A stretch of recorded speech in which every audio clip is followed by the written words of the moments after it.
Good day, everyone. We are going to discuss about responsibility accounting for today's session.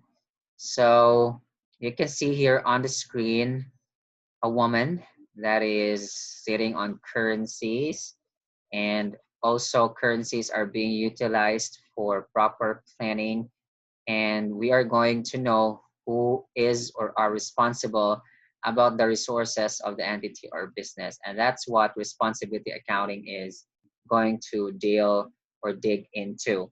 Now, before we are going to go into the objectives, you have to know that when we mention about responsibility, it stems from the fact that responsibility actually is from the authority that is given to one or you or me or us of a certain organization, just in case you are working in such.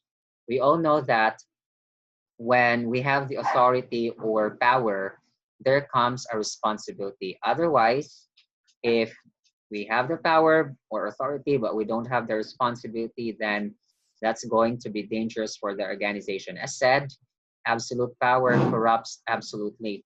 So that's why there is really a strong connection. There has to be that between authority and responsibility. And then responsibility should equate also to our another A, and that is called accountability, which is somewhat synonymous with what we have known of, like the word accounting.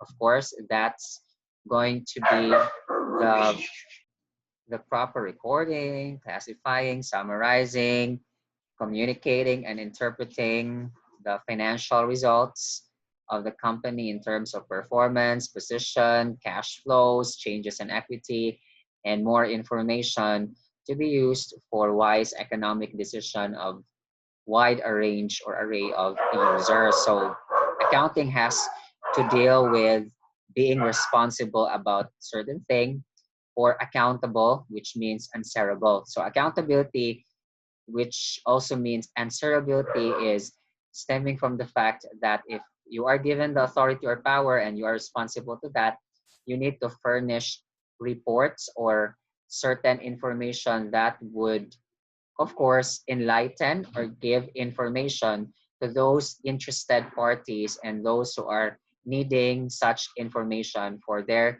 decision making purposes.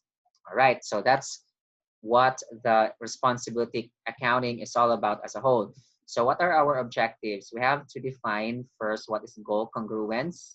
So basically that's going to be the alignment of the goals of those at the bottom of the organization and those at the top. They should be aligned, and self-interest should be out of the picture, meaning to say that any interests which are not for the furtherance of the vision, mission, goals, objectives, and strategies of the organization should be set aside. That has to be focused only for the organization. And any goals of the responsibility centers, which we will discuss later on what these are, meaning the different departments, but they are just classified into centers. And again, we will know them, should also have their respective goals and objectives which are aligned and which should support and complement to that of the top management or to the overall organization. And then explain its relationship to control and performance evaluation. So we'll know that. Then the types of responsibility centers and the differences among them. Then if we use specific criteria in evaluating the performance of responsibility centers, what are the positive and negative aspects we determine and explain? Then, as continued, we have the calculation of the contribution margin variances. If you say variances, that's going to be the difference between the actual and the budgeted or standard, and explain the significance or importance. Also, what would be the pros and cons of including cost allocation in performance reports? Because remember, we have responsibility centers, so the cost will have to be allocated to these different centers or departments. Then the approaches of allocating cost to these centers, and explain how cost allocations can create ethical problems. All right. So major objective of management control is to encourage goal congruence, which means that as people work to achieve their own goals, they also work to accomplish the company's goals, right? And these own goals are not the personal goals of the people or employees or personnel. This has to be the goals of their respective jobs or positions. And this is what is meant by their own goals, not personal, but their positions. Then they also work to such so that the overall company's goals will be accomplished or fulfilled along the way. Now, here are our responsibility centers. We have a responsibility center, which is an activity such as a department, as what I've said a while ago, that a manager controls. So there is someone or somebody that controls that particular department. And what are the types? We have the cost. So this center will focus on the cost. The revenue will be on the revenue. Profit will be, of course, both cost and revenue. And finally, if we have the three, that's going to be investment center. So these are the fourth set, or these are, by the way, the four centers in the respective responsibility accounting. So these are the types of responsibility centers. Now, a cost center is a segment whose manager is responsible for costs but not revenues. As what I've said, this responsibility center is just focused on the expenses and costs. They incur them and they do not earn in the process. They can be relatively small. So example of that, let's say a manufacturing cell wherein we just focus there with the production. The sale will happen after that, which could be in the sales department, but that's another department. Hence, a production department is a cost center. Then, Office of the Chief Executive Officer, wherein we just have there the salaries of the CEO plus the secretary, plus the depreciation of the items found there and the minor expenses, no basically traceable revenue from there or direct revenue and sales. So basically that's going to be a cost center. These are great examples of cost centers, by the way. Next, we have the legal department also, wherein that department is not earning anything, only costs and expenses like salaries again and depreciation are there.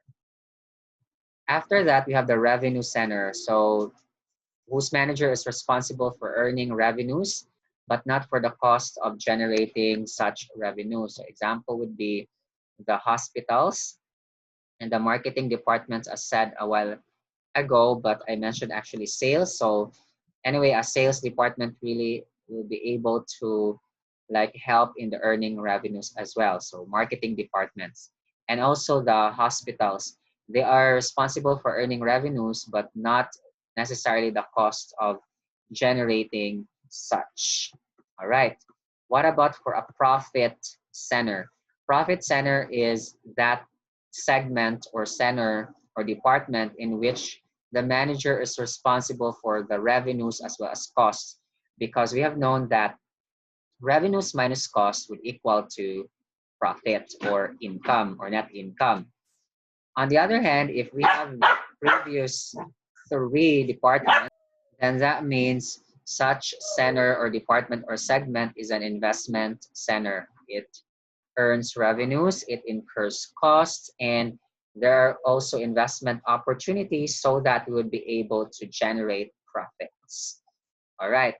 So those are the different responsibility centers, and it depends upon the organization as the setup so that we would be able to properly classify what a responsibility center is and if a department belongs to that classification.